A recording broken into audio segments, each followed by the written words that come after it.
ព្រំលិខិតជំនឿសាសនាព្រំលិខិតរៀបចំវិចិត្រសពលោកីមនុស្សទេវតាភ្លើងទឹកដីគ្មានអ្វីថាព្រំមិនតាក់តែងបើព្រំតាក់តែងលោកយ៉ាងនេះយើងគួរត្រេះរិះតាមជាក់ស្ដែងរកហេតុរកផលសពកន្លែងប្រឹងប្រែងស្វែងរកនៅការពិតហេតុអ្វីមនុស្សយើងមិនដូចគ្នាមានជាមានឈឺភ្លឺងងឹតមានក្រសខ្មៅខ្លៅបណ្ឌិតទាំងការប្រព្រឹត្តខុសគ្នាឆ្ងាយចំណែកតិរិឆានបានមិនល្អមាននឹមតកគួរឲ្យណាយសត្វច្រើនទុកខ្លាំងក្នុងអបាយប្រែតអសុរកាយនិងអវិជ័យក្រៅពីមនុស្សសត្វក៏ឃើញច្បាស់ខ្យល់ព្យុះខ្លាំងណាស់ក៏ក្រើកដីភ្នំភ្លើងទឹកជន់ឥតប្រណីរាំងភ្លៀងងាប់ត្រីស្អីតាក់តែងព្រះពុទ្ធត្រាស់ដឹងពីធម្មជាតិរូបធាតុនាមធាតុទ្រង់សម្ដែងសត្វលោកនៅលើកម្មចាត់ចែងឥឡូវសូមថ្លែងពីម៉ែឪនៅពេលមានគួរពី3ខែបើម៉ែលិខិតមិនឲ្យនៅកូនថិតក្នុងផ្ទៃមុខតែត្រូវអស់ផ្លូវបានកើតឃើញសូសែងកូនខ្លះឪមិនតូលទួលស្គាល់លិខិតដោយផ្ទាល់ថាអ្នកឯងមិនមែនកូនអញយ៉ាងជាក់ស្ដែងកូនត្រូវចំបែងមួយជីវិតកូនខ្លះកើតមកម៉ែបោះចោលស្លាប់រស់តែតោលម៉ែមិនគិតកូនខ្លះត្រូវឪចាប់ជំរិតរំលោភប្រព្រឹត្តអនាចារកូនខ្លះកើតចំឪប្រមឹកវាយម៉ែពេលផឹកស្រវឹងស្រាទាំងកូនក្នុងផ្ទៃដួលផ្កាប់ផ្ងាកូនណារស់ធំដើរសំទៀនកូនខ្លះម៉ែឪលែងលះគ្នាក្រំគ្រាគ្រួសារដូចបាក់ស្ពានកូនខ្លះរស់ខ្វះការទូនមានប្រៀបដូចជិះយានភ្លូកធ្លាក់ជ្រោះព្រំមានមុខ4ពិតប្រាកដតែបើព្រំខ្សត់ពិតជាគ្រោះព្រោះព្រំអត់មុខឲ្យកូនរស់ខ្វះធัวសង្គ្រោះ5ប្រការម៉ែឪជាព្រំលិខិតកូនចាត់ចែងឲ្យសូនឬភ្លឺថ្លាបើពិតជាព្រំត្រូវមេត្តាមុខថ្លាស្រស់ដូចព្រំបាយ័នម៉ែឪមានព្រំវិហារធัวចាប់ផ្ដើមតាំងគួរមិនធុញទ្រាន់ព្រោះមេត្តាចិត្តកើតរស់រាន់ក្នុងចិត្តបន្ទាន់ឲ្យគ្រប់ខែចង់ឃើញមុខកូនស្ងួនពិសីទោះប្រុសឬស្រីក៏កូនដែរខំរក្សាគួរពិតជាម៉ែឪខំធ្វើស្រែប្រមូលទ្រព្យពេលឆ្លងទន្លេម៉ែឈឺណាស់ឈឺក្រៃឈឺក្រាស់ហួសរៀបរាប់ដោយម៉ែស្រឡាញ់កូនសំណប់ជាភ័ព្វជួយឲ្យសតិតាំងបានឃើញមុខកូនម៉ែសប្បាយទឹកមុខស្រស់ស្រាយទាំងស្លេកស្លាំងព្រោះអំបាញ់មិញម៉ែឈឺខ្លាំងរួចហើយម៉ែតាំងបំបៅដោះម៉ែស្រឡាញ់កូនម៉ែថ្នាក់ថ្នមបំពេបីបមមិនឲ្យខ្ចោះម៉ែជាព្រះព្រំព្រោះចិត្តស្មោះក្នុងលោកល្អស្រស់ព្រោះគុណម៉ែម៉ែឪជាព្រំលិខិតលោកប្រោះព្រំជ័យជោគលោកបានលហែកុំភ្លេចឲ្យសោះព្រះគុណម៉ែឪពុកផងដែរអ្នកសាងលោកខ្លួនប្រាណជើងដៃមនុស្សទាំងអស់រួមទាំងរបស់គ្រឿងបរិភោគអាស្រ័យព្រះគុណអ្នកសាងលោក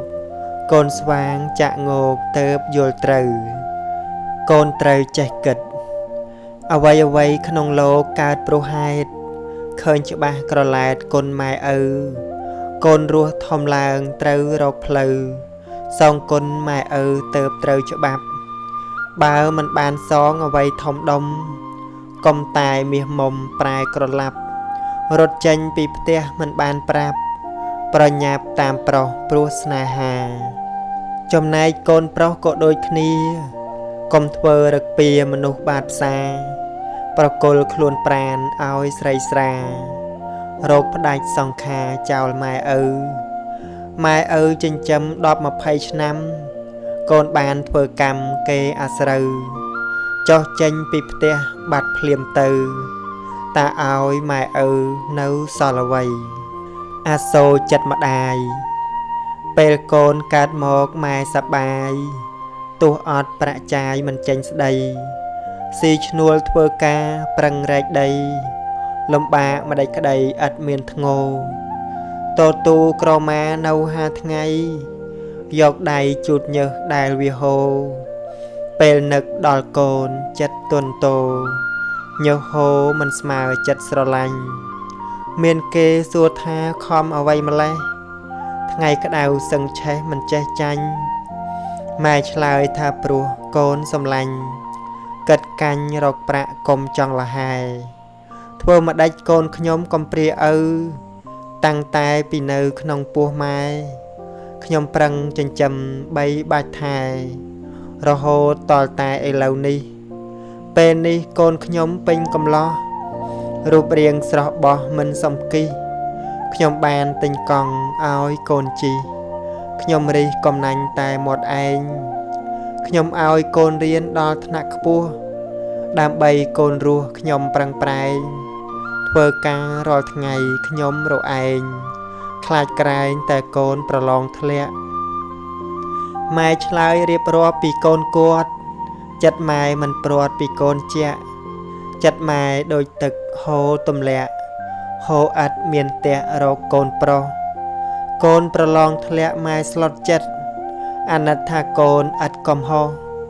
កូនគាត់ពូកែឥតមានខុសតែព្រោះកូនប្រុសអត់ប្រាក់សោកតាមពិតកូនគាត់វាខ្ជិលរៀនរវល់តែញៀនគ្រឿងស្មោកគ្រោកម៉ែខំធ្វើការបែកញើសជោកកូនគាត់កើតរោគមិនដឹងខ្លួនកូនរឹតតែស្គមម៉ែខ្លោចចិត្តអាណិតថាកូនខំរៀនផ្ទួនកូនចេញបាត់ដោយបិទពួនកុហកម៉ែខ្លួនថារៀនឈ្នួលម៉ែខំរកប្រាក់ឲ្យកូនរៀនប្រឹកព្រៀនដាំបាយរៀបសម្រួលក្រៃលែងជាងខ្ញុំដែលគេជួលឃើញកូនមិនស្រួលនាំទៅពេទ្យគ្រាកាលប្រត់ប្តីម៉ែមិនស្លុតគ្រាន់តែស្រយុតចិត្តស្រលេតលើកនេះដឹងថាកូនកើតអេដម៉ែស្លុតចូលពេទ្យឈប់ពោលស្ដីឪពុកម្ដាយជាព្រះអរហន្តរបស់កូនទឹកចិត្តរបស់ព្រះអរហន្តដែលមានចំពោះពពួកជនម៉ត់ចត់យ៉ាងណាទឹកចិត្តរបស់ឪពុកម្ដាយដែលមានចំពោះកូនក៏ម៉ត់ចត់ដូច្នោះដែរ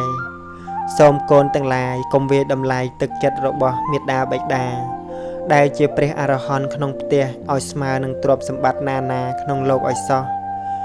ព្រោះវាលែងតែព្រះអរហន្តដែលអស់កិលេសហើយក្នុងលោកនេះមិនមាននរណាប្រាថ្នាល្អចំពោះកូនយ៉ាងពិតប្រាកដឲ្យដូចជាឪពុកម្ដាយរបស់កូនឡើយពេលនឹកដល់ព្រះត្រូវនឹកដល់ផ្ទះ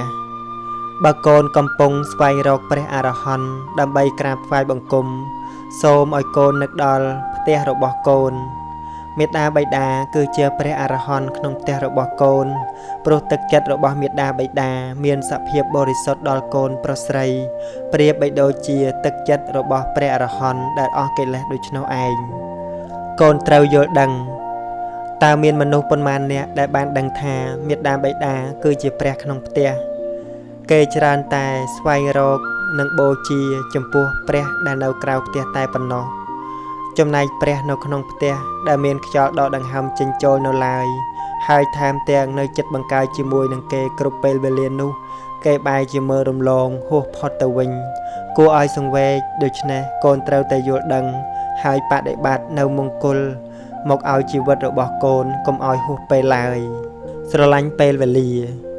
សូម្បីតែកូនចម្រើនធំធាត់ពេញវ័យមាននៅភរិយាស្វាមីទៅហើយក៏ដោយក៏នៅក្នុងក្រសែភ្នែករបស់ឪពុកម្ដាយគឺកូននៅតែជាក្មេងជានិច្ចគឺជាក្មេងក្នុងសេចក្តីដឹងខ្លួនរបស់ឪពុកម្ដាយដែលឪពុកម្ដាយមានតែការស្រឡាញ់និងការអាណិតអាសូរប៉ុណ្ណោះជាក្មេងដែលឪពុកម្ដាយចង់តែទូនមានព្រានប្រដៅជាដរាបជាក្មេងដែលឪពុកម្ដាយត្រូវដាស់តឿននៅពេលធ្វើខុសនិងជាក្មេងដែលឪពុកម្ដាយហួងហែងរហូតអ្នកឲ្យជីវិតដល់កូនឪពុកម្ដាយ គឺជាអ្នកប្រគល់ជីវិតឲ្យដល់កូនធ្វើឲ្យកូនបានបើកភ្នែកឃើញនៅលោកនេះរួចហើយឪពុកម្ដាយបានការពារភយន្តរាយមិនឲ្យមានមកដល់កូនឡើយរហូតកូនដល់បានធំពេញវ័យឪពុកម្ដាយព្យាយាមសាងនៅអនាគតដ៏ល្អឲ្យដល់កូនសពគ្រប់ប្រការមេដាបៃតាពិតជាព្រះនៅក្នុងផ្ទះរបស់កូនពិតប្រាកដមែនមិនអាចបដិសេធបានជីវិតកូនដែលជាប់ដោយខ្យល់ដង្ហើមចេញចូលនេះកូនមិនអាចបដិសេធបានថាមិនមែនជារបស់ឪពុកម្ដាយនោះឡើយព្រោះកូនមិនអាចបាននៅជីវិតនេះមកទេបើប្រះចាកម៉ែឪទៅហើយនោះដូច្នេះទើបមេដាបៃតាសមគួរនឹងបានទទួលនៅគ្រឿងសក្ការៈបូជាអំពីកូនដោយពិតកូនមានឪពុកកូននៅទីណាក៏ដោយកូនមិនត្រូវសាងសត្រូវឡើយបើកូនជាមិត្តនឹងមនុស្សគ្រប់គ្នាមនុស្សគ្រប់គ្នាក៏ជាមិត្តជាមួយនឹងកូនដែរកូនចូលនឹករលឹកជានិច្ចថានៅលើផែនដីនេះបើយើងមានសត្រូវតែម្នាក់ក៏វាច្រើនណាស់ទៅហើយចូលកូនកុំពេញចិត្តធ្វើឲ្យគេស្អប់ទាំងកូនខ្លួនឯងក៏កុំចូលចិត្តស្អប់អ្នកដទៃសាងមិត្តកុំសាងសត្រូវកូនមានឪពុកបើអ្នកដទៃធ្វើខុសមកលើកូនចូលកូនកុំយកកំហឹងទៅទប់ទល់ឲ្យសោះកូនត្រូវឲ្យអភ័យហើយត្រូវសម្លឹងទៅរកសេចក្តីល្អរបស់គេឲ្យបានច្រើនបើកូនរកអំពើល្អរបស់គេមិនឃើញទេកូនត្រូវតែអាណិតគេព្រោះគេកំពុងតែមានគ្រោះកាចចូលកូនមានឪពុកចាំទុកថាគេមានផ្នែកបែកមិនល្អកូនកុំខ្នើសកូនត្រូវជ្រើសរើសយកសល្អគេមានជាប្រយោជន៍ហើយប្រកាន់ឆ្ពោះនិព្វានខុសប៉ុន្មានជាបាបគ្រោះរបស់គេការគ្រប់គ្រងចិត្តនាំមកនៅសេចក្តីសុខកូនមានឪពុកកូនកុំឆ្លោះជាមួយអ្នកដទៃកូនកុំនិយាយអាក្រក់ពីគេកូនកុំមើលងាយមើលថោកដល់អ្នកណាឡើយកូនកុំខឹងក្រោធដាក់អ្នកដទៃងាយបើកូនខឹងកូនត្រូវដើរទៅងូតទឹកទៅអានសៀវភៅហើយកូនត្រូវទន្ទិញពាក្យថាឲ្យអភ័យអភ័យទានជាទានដ៏ប្រសើរកូនមានឪពុកកូនត្រូវជួយអ្នកដទៃជួយដោយស្មោះត្រង់ជួយដោយការនិយាយជួយដោយការប្រឹក្សាជួយដោយកម្លាំងកាយក្នុងការងារដែលត្រឹមត្រូវការជួយអ្នកដទៃធ្វើឲ្យកូនបានសប្បាយចិត្តនៅពេលដែលការងារបានសម្រេចទឹកចិត្តល្អគឺជាទីប្រាថ្នារបស់មនុស្សក្នុងលោកឪសូមឲ្យកូនមានទឹកចិត្តល្អដល់មនុស្សសត្វទាំងឡាយទឹកចិត្តល្អប្រៀបដូចជាទឹកបរិសុទ្ធកូនមានឪពុកម្ដាយមានតែចាស់ទៅនឹងនៅចិញ្ចឹមកូនរហូតមិនបានឡើយកូនត្រូវរកវិជ្ជាជួយខ្លួនឯងបើកូនបានសុខឪពុកម្ដាយក៏សប្បាយចិត្តពុកនិងម៉ែតែប៉ុណ្ណេះចេះតែចាស់ប្រកាសណាស់ច្បាស់ជាព្រាត់ខាត់មិនបានកូនត្រូវខំនាំវិជ្ជាមកដាក់ប្រាណទើបកូនបានទីពំនឹងពឹងអាស្រ័យមនុស្សអត់វិជ្ជាដូចអ្នកវាអត់ចង្កូតកូនមានឪពុកកូនចូលអប់រំចិត្តឲ្យចេះព្រមទទួលនៅសេចក្តីពិតនៃជីវិតកូនមិនចាំបាច់ចង់ឲ្យអ្វីនៅដដែលនោះទេព្រោះវាមិនបានដូចចង់ឡើយហើយការមិនបានដូចចង់ក៏ជាទុក្ខចូលកូនចាំទុកថាដរាបណាមនុស្សយើងនៅមិនទាន់ស្លាប់ទេដរាបនោះមនុស្សយើងនឹងបានជួបនៅរបស់ដែលប្រែប្រួលរហូតជានិច្ចនេះជាសេចក្តីពិតក្នុងដំណើរនៃជីវិតមិនទំនាស់នឹងរបស់ពិតទៅបានសុខកូនមានឪពុកបើកូនស្អប់គេខ្លាំងកូនក៏មានទុក្ខខ្លាំងដែរបើកូនស្អប់គេតិចកូនក៏មានទុក្ខតិចដែរបើកូនមិនស្អប់គេទេកូនក៏មិនមានទុក្ខឡើយការស្អប់គ្នានឹងគ្នាធ្វើឲ្យលោកនេះមានការបែកបាក់ព្រោះវាជាការទម្លាយគ្នានៅក្នុងលោកទាំងមូលចូលកូនកុំក្រោធកុំស្អប់គ្នាឡើយចូលកូនគិតថាក្រោធគឺល្ងងម៉ោហៅគឺឆ្កួតមិនក្រោធល្អជាងនឹងបានជាមនុស្សមិនល្ងងហើយមិនឆ្កួតបុរាណភាសិតបានពោលថាបើឆ្កែខំកុំខំឆ្កែវិញកូនមានឪពុកកូននឹងរស់នៅក្នុងលោកនេះបានយ៉ាងមានសេចក្តីសុខដោយមេត្តាឲ្យសេចក្តីស្រឡាញ់ប្រាថ្នាល្អចំពោះមិត្តករុណា ជួយមិត្តមិនសង្ឃឹមការតបស្នងមុទិតាត្រេកអរតាមនៅពេលដែលអ្នកដទៃបានសម្រេចឧបេក្ខាមានការសម្លឹងជាកណ្ដាលដោយស្មារតីនៅពេលជួយអ្វីគេមិនបានព្រោះសត្វលោករមែងប្រព្រឹត្តទៅតាមកម្មម្យ៉ាងទៀតកូនកុំញុះញង់ឲ្យគេទាស់តែងគ្នាជាដាច់ខាតព្រហ្មវិហារជាជំរកដ៏ប្រសើររបស់ចិត្តកូនមេឪពុកកូនចូលសង្កេតមើលនឹងឃើញថាសេចក្តីទុក្ខវានឹងមកជួបយើងដោយមិនដឹងខ្លួនជាមុនព្រោះដូច្នេះយើងត្រៀមប្រឈមមុខជាមួយនឹងវាដោយការរៀនឲ្យស្គាល់សេចក្តីទុក្ខកាលបើសេចក្តីទុក្ខមកដល់ត្រូវចេះកែខៃស្ថានភាពឲ្យបានល្អឡើង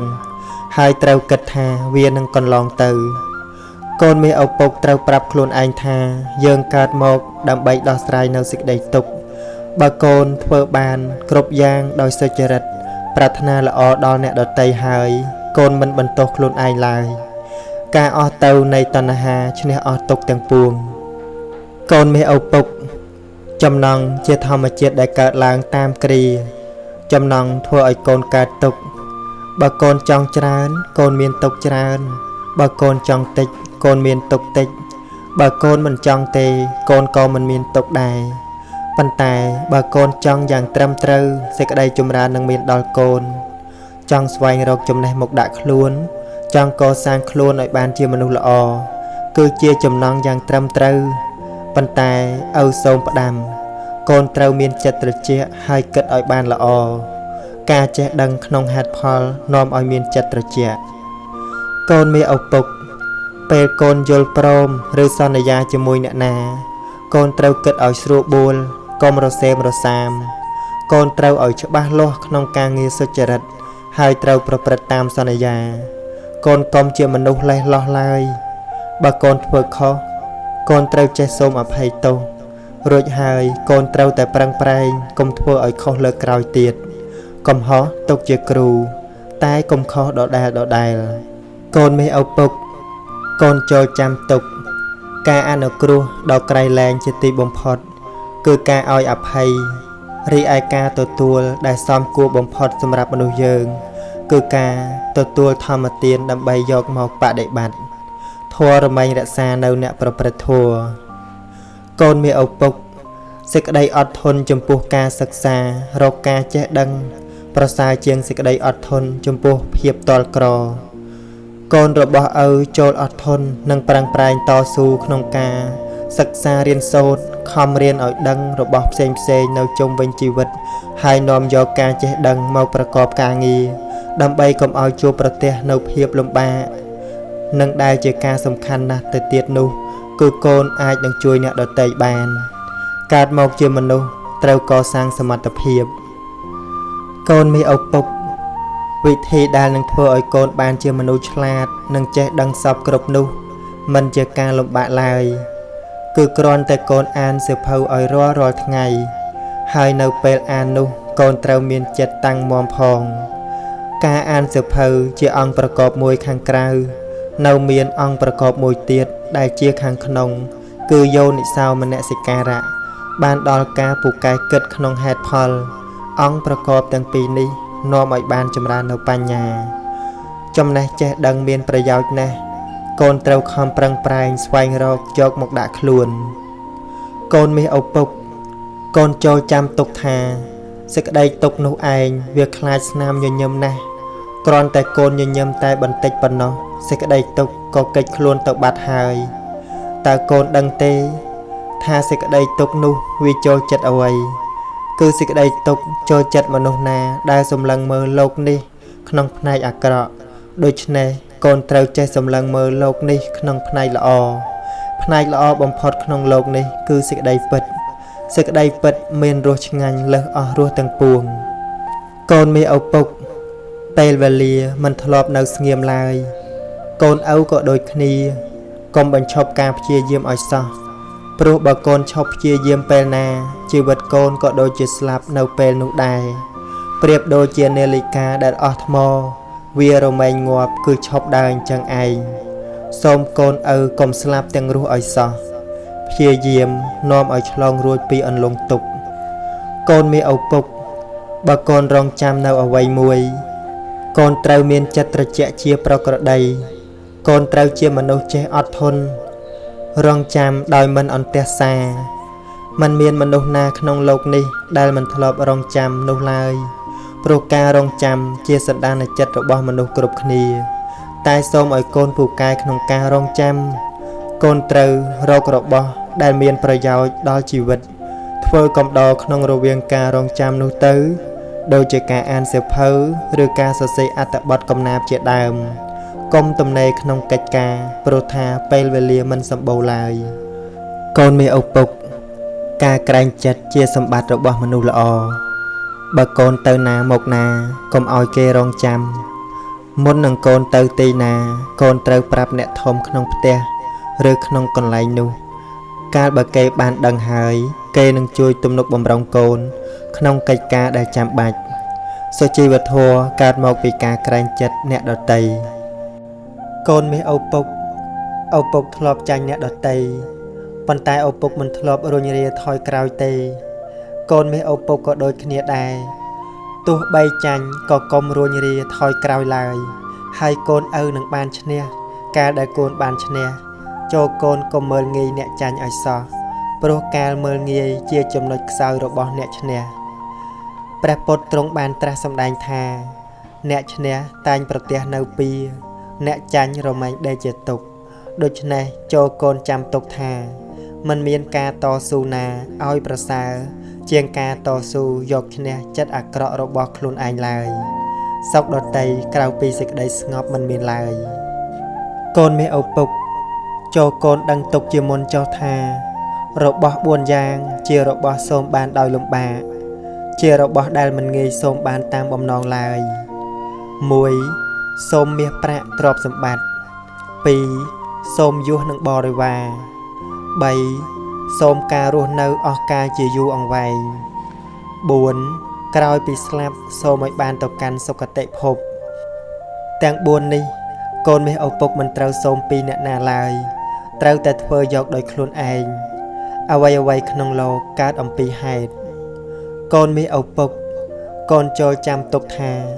គ្រប់យ៉ាងកើតពីការធ្វើរបស់យើងបើកូនធ្វើល្អកូននឹងបានទទួលផលល្អបើកូនធ្វើមិនល្អទេកូនក៏នឹងបានទទួលនៅផលមិនល្អដែរពាក្យថាធ្វើល្អបានល្អធ្វើអាក្រក់បានអាក្រក់នៅតែត្រឹមត្រូវនិងពិសោធន៍បានគ្រប់ពេលវេលាសត្វលោករមែងប្រព្រឹត្តទៅតាមកម្មកូនមានឪពុកតើកូនមាននឹកឃើញសេចក្តីស្រឡាញ់របស់ម៉ែមកលើកូនដែរទេម៉ែបានដាក់ទានឲ្យកូនជានិច្ចរាល់ថ្ងៃម៉ែព្រមទទួលការលំបាកគ្រប់យ៉ាងជំនួសកូនម៉ែរងចាំបម្រើកូនជានិច្ចតាំងពីកូនកើតមកម៉ែបំបៅដោះកូនថ្នមកូនចិញ្ចឹមកូនជានិច្ចម៉ែភ័យញ័រខ្លួននៅពេលកូនឈឺម្ដងម៉ែជាគ្រូបង្រៀនឲ្យកូនចេះជុះនោមចេះហូបចុកចេះស្លៀកពាក់បង្រៀនកូនឲ្យចេះអង្គុយចេះឈរចេះដើរចេះនិយាយម៉ែជាគ្រូបង្វឹកគ្រប់យ៉ាងតាំងពីកូនកើតមកម៉ែទិញរបស់ឲ្យកូនលេងទិញនំឲ្យកូនញ៉ាំម៉ែជួយរៀបចំឧបករណ៍សិក្សាឲ្យកូនម៉ែជាធនាគារបើកប្រាក់ឲ្យកូនគ្រប់ពេលម៉ែជួយរៀបចំឲ្យកូនបានសុខស្រួលគ្រប់យ៉ាងម៉ែបានអប់រំកូនឲ្យមានកិរិយាមារយាទល្អម៉ែបានទូនមានកូនគ្រប់យ៉ាងចំពោះកិច្ចការប្រចាំថ្ងៃម៉ែព្យាយាមដាស់កូនឲ្យក្រោករៀងរាល់ព្រឹកម៉ែប្រាប់ឲ្យកូនងូតទឹកដោះក្អែលឲ្យកូនម៉ែសិតសក់ឲ្យកូនតែងខ្លួនឲ្យកូនម៉ែដឹកនាំឲ្យកូនចេះសុភាពរៀបសារម៉ែដាស់តឿនកូនកុំឲ្យនិយាយអាក្រក់ម៉ែរំលឹកកូនគ្រប់យ៉ាងនិងគ្រប់ពេលវេលាម៉ែជាអាចារ្យម៉ែជាទេវតាស្ថិតនៅក្នុងផ្ទះនិងម៉ែជាព្រំព្រមទាំងជាព្រះកូនក្រាបសំពះឈ្នះអស់សត្រូវកូនមានឪពុកកូនត្រូវចាំទុកចូលកូនកុំប្រព្រឹត្តខ្លួនជាមនុស្សអួតមានជីវិតយើងរស់នៅបានសុខមិនមែនព្រោះមានទេតែយើងមានជីវិតរស់នៅជាប្រក្រតីក្នុងសេចក្តីសុខទៅបានព្រោះមានការអត់ធន់ស្មោះត្រង់ម៉ត់ចត់ម៉ាត់ឆ្យាត់ព្យាយាមមិនដំកើងខ្លួននិងជាមនុស្សកតញ្ញូមនុស្សមិនមែនមានអាយុវែងព្រោះទ្រព្យឡើយកូនមានឪពុក កាលណាកូនឃើញអ្នកដតីមានទ្រព្យជាងយើងចូលកូនកុំអ៊ីសាច្រណែននឹងគេកូនចូលមើលអ្នកដែលក្រជាងយើងផងគឺមានច្រើនណាស់ចូលកូនត្រេកអរជាមួយនឹងអ្នកដែលមានជាងយើងទៅពេលណាកូនឃើញអ្នកដតីក្រលំបាកជាងយើងកូនចូលមានមេត្តាកុំសម្លុតកំហែងអ្នកដែលក្រីក្រលំបាកនោះឡើយកូនត្រូវជួយគេតាមដែលអាចជួយទៅបានមនុស្សល្អឬមិនល្អមិនបានវាស់គ្នាដោយមានឬដោយក្រនោះទេគឺត្រូវវាស់គ្នាដោយទឹកចិត្តវាស់ដោយការប្រព្រឹត្តការសម្លឹងមើលលោកដោយត្រឹមត្រូវនាំមកនៅសេចក្តីសុខកូនមាសឪពុកចូលកូនពិចារណានៅកំណាព្យនេះរូបសល្អរៀងគួរស្រឡាញ់តែចាញ់ល្អចិត្តគំនិតជាមិនយូរប៉ុន្មានរូបជរាឯចិត្តល្អជាមិនចាស់ឡើយកូនមាសឪពុកចូលកុំភ្លេចធัวថ្លៃជាងពេជ្រនាំដល់ត្រើយមានរូបមានរោគឥតស្រាក់ស្បើយកូនអើយព្រះធัวមិនចេះឈឺបើកូនរៀនធัวអប់រំចិត្តប្រព្រឹត្តសុចរិតចិត្តកូនភ្លឺជីវិតត្រូវស្លាប់រូបត្រូវឈឺប៉ុន្តែចិត្តភ្លឺមិនស្លាប់ទេចិត្តភ្លឺខ្លាំងជាងសូរិយាភ្លឺដោយបញ្ញាចិត្តទំនេរកើតចាស់ឈឺស្លាប់ព្រោះក្តីស្នេហ៍ឯចិត្តទំនេរផុតទុក្ខអងចិត្តល្អមិនជរាព្រះធម្មាមិនចេះឈឺខាត់ចិត្តឲ្យបានភ្លឺជាពន្លឺផុតក្តីស្លាប់កូនមាសឪពុកម្ដាយសប្បាយចិត្តណាស់ដែលបានឃើញកូនប្រព្រឹត្តល្អប៉ុន្តែឪពុកម្ដាយក៏ខូចចិត្តណាស់ដែរព្រោះតែការប្រព្រឹត្តមិនល្អរបស់កូនចូលកូនពុកក៏មិនដោយឲ្យចំណងដែលចង់មានចង់បាននិងចង់រស់អូសទាញកូនទម្លាក់ជ្រោះនៃសេចក្តីវិនិច្ឆ័យឡើយឪសូមឲ្យកូនមានសម្បជញ្ញៈកសាងខ្លួនមនុស្សគឺជាសត្វដ៏វិសេសអាចកសាងខ្លួនឲ្យបានជាទីគោរពនៃទេវតាទាំងឡាយកូនមាសឪពុកបើកូនស្រឡាញ់ម៉ែឪនឹងកាលកូនពិចារណាទៅហើយបានដឹងថាខ្លួនជាទីស្រឡាញ់នៃខ្លួនដ៏ក្រៃលែងនោះកូនត្រូវរក្សាខ្លួនឲ្យជាការរក្សាដ៏ល្អឪពុកសូមប្រគល់ពាក្យទាំងនេះជូនដល់កូន 1. កូនចូលចាំទុកថាការមិនតស៊ូក្នុងករណីខ្លះគឺជាវីរភាពដ៏ធំធេងក្រៃលែងជាងការតស៊ូយកស្លាប់យករស់ទៅទៀត 2. កូនចូលគំរើសយកនៅរបស់ដែលពេញចិត្តដោយអំណាចនៃចំណងរបស់ខ្លួនតែកូនត្រូវរើសយកនៅរបស់នោះដោយសតិបញ្ញាកូនត្រូវពិចារណាដល់ប្រយោជន៍និងទោសនៃរបស់នោះឯងមុននឹងសម្រេចចិត្តថាយក 3. កូនត្រូវកុំក្រោធខឹងជាមួយនឹងមនុស្សដែលធ្វើមិនល្អឲ្យសោះតាមពិតគេនោះក៏ចង់ល្អដែរគ្រាន់តែគេមិនបានយល់ច្បាស់ថាអ្វីជាសេចក្តីល្អអ្វីជាសេចក្តីអាក្រក់ឲ្យពិតប្រាកដប៉ុណ្ណោះ 4. កូនត្រូវដឹងថាក្នុងលោកនេះកំររកអ្នកណាដែលចេះត្រេកអរនឹងពាក្យបន្ទោសណាស់ដូច្នេះកូនកុំចូលចិត្តបន្ទោសអ្នកដទៃឡើយម្យ៉ាងទៀតបើកូនចង់តេះដៀលឲ្យអ្នកណាកូនត្រូវសម្លឹងមើលខ្លួនឯងជាមុនសិនកុំឲ្យគេស្ដីបកមករកកូនវិញ 5. មាសប្រាក់ដែលកូនមានបើចាយណាស់រឹតតែអស់ណាស់ចំណែកវិជ្ជាវិញនោះរឹតតែប្រើរឹតតែចម្រើន 6. កូនចូលចាំទុកថាមាសប្រាក់ជារបស់ក្រៅខ្លួនមាតាបិតាសប្បាយចិត្តព្រោះកូនចេះស្រឡាញ់គ្នារវាងបងនិងប្អូន 7. កូនចូលធ្វើគ្រប់យ៉ាងដោយសុចរិតកាលបើកូនមានសុចរិតចិត្តរមែងស្អាតតែបើមាននៅទុច្ចរិតវិញចិត្តរមែងសៅហ្មង 8. ទ្រព្យសម្បត្តិមិនមែនជារបស់ចាំបាច់ក្នុងការដែលឪពុកម្ដាយប្រគល់ឲ្យកូននោះទេចំណេះដឹងនិងការប្រព្រឹត្តល្អតែប៉ុណ្ណោះដែលគួរជាទីបំផុតក្នុងការដែលម៉ែឪត្រូវប្រគល់ឲ្យដល់កូនសម្លាញ់ 9. ចុងបំផុតផ្លូវនៃសេចក្តីលោភលន់មិនចេះគ្រប់គ្រាន់គឺសេចក្តីទុក្ខ 10. អ្នកដែលមិនធ្លាប់ឲ្យអភ័យដល់អ្នកដទៃគឺជាអ្នកដែលទន់ខ្សោយដោយគុណធម៌ការឲ្យអភ័យដល់សត្រូវគឺជាការកសាងមិត្តរមែងរុងរឿងដូចជាព្រះមហោសថ 11. បើអ្នកដតីបោកបញ្ឆោតយើងអាចដឹងងាយនិងដោះស្រាយបានងាយជាងតែបើកូនបញ្ឆោតខ្លួនឯងវិញគឺដឹងបានដោយលំបាកដោះស្រាយក៏បានដោយលំបាកដែរ12កូនគួរចាំនៅអ្វីដែលគួរចាំគួរភ្លេចនៅអ្វីដែលគួរភ្លេចគួរធ្វើនៅអ្វីដែលគួរធ្វើនិងត្រូវដឹងថាការងារណាដែលគួរធ្វើមុនការងារណាដែលគួរធ្វើក្រោយ13ប្រសិនបើកូនដួលព្រោះការឈានដើរទៅមុខប្រសើរជាងកូននៅឈរត្រឹងមួយកន្លែងព្រោះបើកូនឈរត្រឹងមួយកន្លែងកូននឹងដួលនៅត្រង់កន្លែងនោះហើយកូននឹងមានឈ្មោះថាជាមនុស្សកំសាកកូនត្រូវព្យាយាមក្នុងកិច្ចការដែលជាតួនាទីកូនត្រូវចាំទុកថាជីវិតកើតមកដើម្បីទ្រាំគឺការអត់ធន់តស៊ូការតស៊ូ14មិនថាមនុស្សឬសត្វតិរិឆានសុទ្ធតែត្រូវការស្ដាប់ពាក្យផ្អែមល្ហែមពាក្យទន់ភ្លន់កូនមានឪពុកក៏ដូចគ្នាគួរនិយាយពាក្យទន់ភ្លន់ផ្អែមល្ហែមដល់អ្នកដទៃកាលបើកូននិយាយពាក្យពីរោះចំពោះអ្នកដទៃកូននឹងបានទទួលមកវិញនៅពាក្យពីរោះពីអ្នកដទៃវិញកាលបើកូនទន់ភ្លន់ដាក់អ្នកដទៃក៏ទន់ភ្លន់ដាក់កូនវិញដែរ15ភ្លេចអ្វីអាចភ្លេចបានតែកុំភ្លេចខ្លួនខូចអ្វីដទៃក៏ខូចចុះតែត្រូវប្រយ័ត្នកុំឲ្យខ្លួនជាមនុស្សខូច16ការធ្វើរបស់កូនពេលខ្លះមិនទាំងពេញចិត្តខ្លួនឯងផង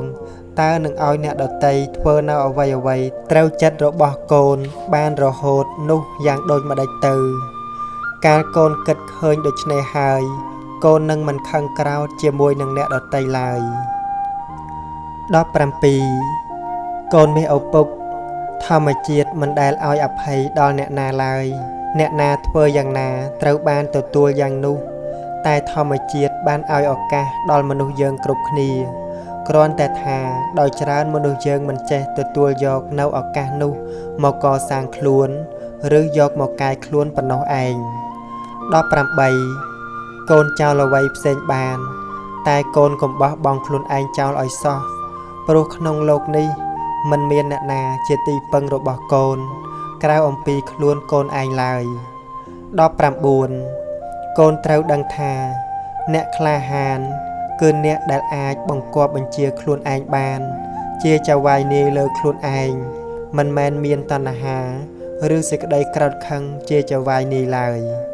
20កូនកើតមកជាមនុស្សហើយត្រូវព្យាយាមបំពេញសេចក្តីល្អឲ្យខ្លាំងក្លាជាទីបំផុតព្រោះកូនមិនងាយបានជួបនៅឱកាសដ៏ល្អដូចនេះឡើយកូនដាំដំណាំបំរុងឫសតែបើដាំមនុស្សបំរុងសិលចង់ឆ្លងចាក់ទុកត្រូវកុំខ្ជិលខូចខលដឹងខុសត្រូវកែខ្លួន21មានតែមនុស្សដែលចេះប្រយ័ត្នប៉ុណ្ណោះឯងដែលអាចរក្សាខ្លួនទុកឲ្យប្រពៃបានកូនឪពុកត្រូវរក្សាខ្លួនដោយប្រយ័ត្នប្រយែងជាទីបំផុតព្រោះมันមានអ្វីដែលត្រូវរក្សាឲ្យក្រៃលែងជាងការរក្សាខ្លួននេះឡើយ22កូនត្រូវដឹងថាក្នុងโลกនេះរមែងមានរឿងដែលសម្រាប់ឲ្យយើងមានសេចក្តីអត់ធន់កាលបើកូនអត់ធន់បានកូននឹងសម្រេចផលល្អប្រៀបដូចថ្នាំគ្រុននៅពេលញ៉ាំរមែងល្វីងប៉ុន្តែផលរបស់វាគឺត្រជាក់ខ្លួនបាត់គ្រុន23ភ្លេចអ្វីភ្លេចបានតែបើភ្លេចប្រាណឈានធ្លាក់រណ្ដៅបើបានជាភ្លាត់មិនទាន់ធ្លាក់ជ្រៅប្រឹងឡើងណាពៅកុំនៅនាំជ្រុលខូចអ្វីមិនគ្រោះ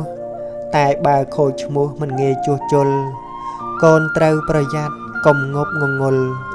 កាមជាគ្រឿងពុលខូចអស់ទាំងខ្លួនខូចខ្លួនខូចឈ្មោះខូចនេះពេញគ្រោះរស់លែងសុបសួនតែទោះយ៉ាងណាកុំឲ្យខូចផ្ទួនត្រូវប្រឹងកែខ្លួនកុំចោលអាត្មាចោលអ្វីចោលបានតែកុំចោលប្រាណក្នុងវដ្តសង្សារព្រោះក្នុងโลกនេះឥតមាននរណាជួយស្រង់អាត្មាក្រៅពីខ្លួនឡើយកូនត្រូវរក្សាការពារអាត្មាឲ្យបានដល់ត្រើយដោយការប្រយ័ត្ននិងមិនកន្តើយប្រយ័ត្ននឹងហើយជាព្រះក្នុងខ្លួន ប្រយ័ត្នជាម្ដាយញ៉ាំងគុណទាំងឡាយឲ្យកើតមមួនអត់ធន់ជាឪរក្សាក្រងស្ងួនគុណធម៌ក្នុងខ្លួនដោយខែខាងខ្នើតខន្តីដូចថ្នាំលេបជាប្រចាំរសជាតិល្វីងឆើតលំបាកទ្រាំណាស់លុះដល់ផលកើតរសជាតិល្វីងឆើតមានគុណកបង24បុរាណបានពោលថាចៅលួចប្លន់ទ្រព្យសម្បត្តិមិនស្មើនឹងភ្លើងឆេះផ្ទះភ្លើងឆេះផ្ទះមិនស្មើនឹងចាញ់លបែងភ្នាល់ចាញ់លបែងភ្នាល់មិនស្មើនឹងជាប់គ្រឿងញៀនចៅប្លន់នៅសល់ផ្ទះអស់ប្រាក់មាសមិនជាអ្វីឆេះផ្ទះនៅសល់ដីអត់បាយឆៃដីលក់បានចាញ់លបែងនៅជីវិតបើចេះគិតវិលវិញថ្កានញៀនថ្នាំប្រចាំប្រាណកាយលែងបានស្លាប់ទាំងរស់សូមអនុមោទនា